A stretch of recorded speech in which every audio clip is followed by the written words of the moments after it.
Pinuntahan natin ngayon ang paahan ng Mount Apo at isa sa pinaka-common na tinatawag na million of flowers ang daming makikita dahil ganitong weather na taglamig kaya ngayon bloom sila.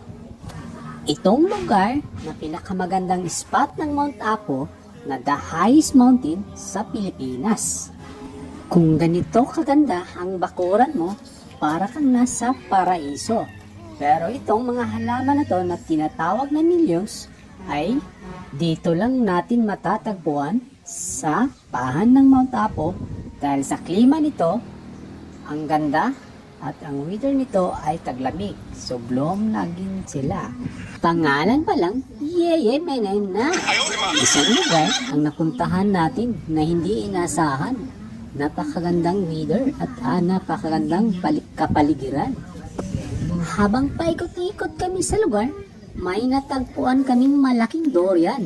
Akala ko totoo, ang sarap sana kagatin. Oh, durian na yan.